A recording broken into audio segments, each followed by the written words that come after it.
What is Easter? I think it's a valid question. I mean, truly, Easter is one of the most confusing of all of our holidays.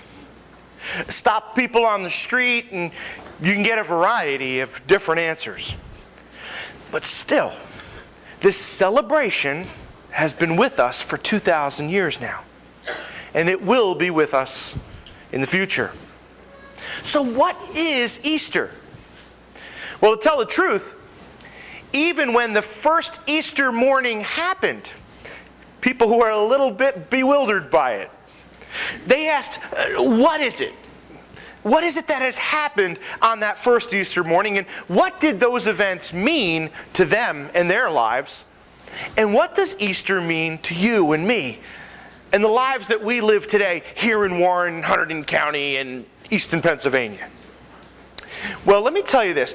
For 2,000 years ago, for the Jewish nation, their dream, their hope 2,000 years ago was waiting for the great leader to one day appear. Their Messiah. Now, the closest they had ever come to this type of king was their great king, King David. You know him. He was the boy who slayed Goliath with his slingshot and then went on to lead the nation of Israel to becoming the greatest nation they had ever been on the face of the earth. David was indeed an incredible person, but he was not the Messiah. You see, the Messiah would conquer much, much more than earthly nations. The Messiah would win the core battle of mankind's ills. The Messiah would fix the brokenness of our hearts that had happened way back in the garden.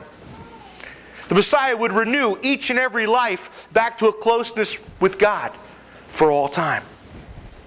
It would be beyond death, this new relationship with God, into eternity.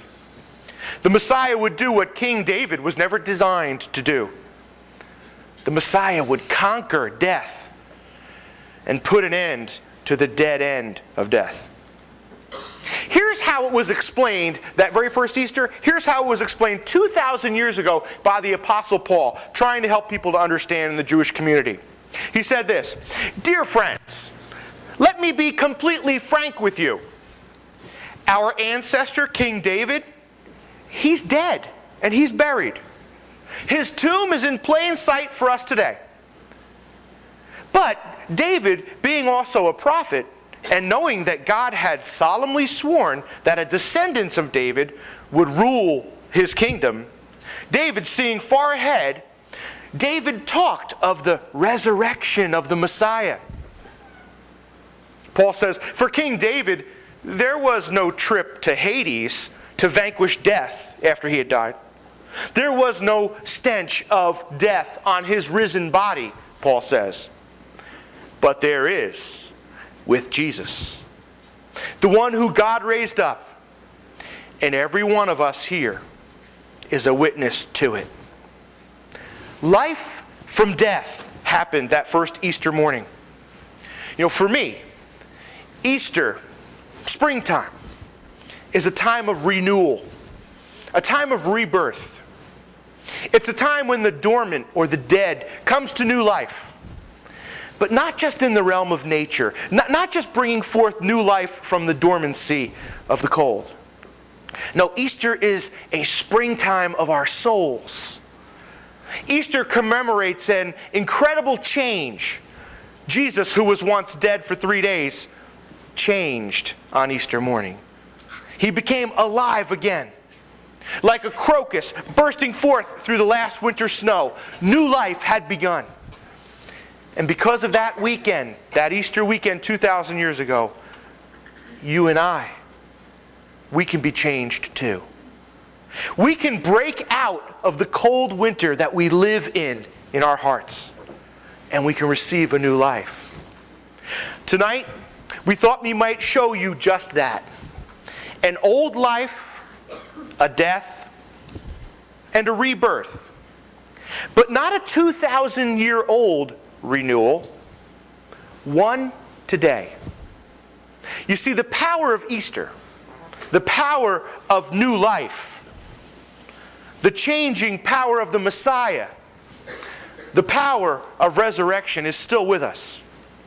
And so, tonight, as we remember and commemorate the life and death and resurrection of Jesus Christ, we proclaim that the power of the cross is alive and well today, and you shall see it in the life and death of a salesman.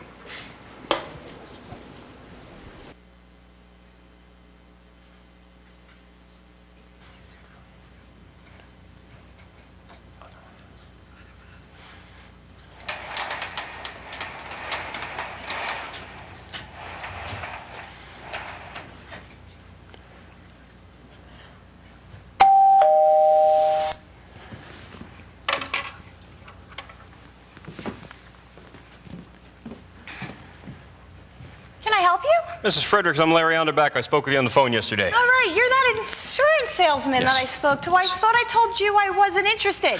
Yeah, I realize that, Mrs. Fredericks, but you have to admit, most people don't know what they want. But I'm here to help you see not only what you want, more importantly, what you absolutely need. Don't you trust me? Have I ever lied to you before? How am I supposed to know? I just met you. Just have a seat. Let me show you what we're offering. You can decide for yourself if it's what you want or not. Right. Mrs. Fredericks, let me ask you something. Do you know anyone who has died? Well, of course I do. What kind of question is that? Did any of them die without life insurance? How am I supposed to know that? Well, did any of the people left behind complain about not having enough money to bury the person or cover expenses after they passed? Well, now that you mention it, quite a few of my friends did say they were having problems with expenses. Is this Mr. Fredericks and the children? Do you want to leave a huge bill for your family if you were to pass away? Just look at these lovely faces turning sour because of your selfishness. How could someone be so cold? These poor little children, you are so evil. Oh, I see what you're trying to do. You're trying to make me feel guilty about leaving my family a big bill to bury me with. Where are you going? I'm leaving. Where are you going? I'm leaving. I come here to help you and your family. And you accuse me of being a charlatan. I'm sorry. You're right. And my kids, would you please come back and finish what you started, please?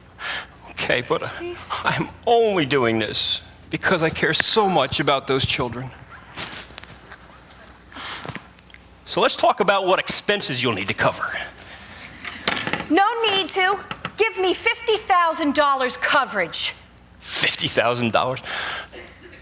Don't you want these lovely children to go to college? Of course I do, but... I mean, why are you being such a cheapskate? Would it be fair for your poor, lonely, widowed husband to have to scrounge up all that money? Well, no, of Or course. worse, for your kids to have to work 3 jobs just to get an education? With our plan, they wouldn't have to try and study after working 75. All right, stop. Where do I sign? Give me as much coverage as you possibly can. All right, you're doing the right thing. Let's make sure those kids are well taken care of.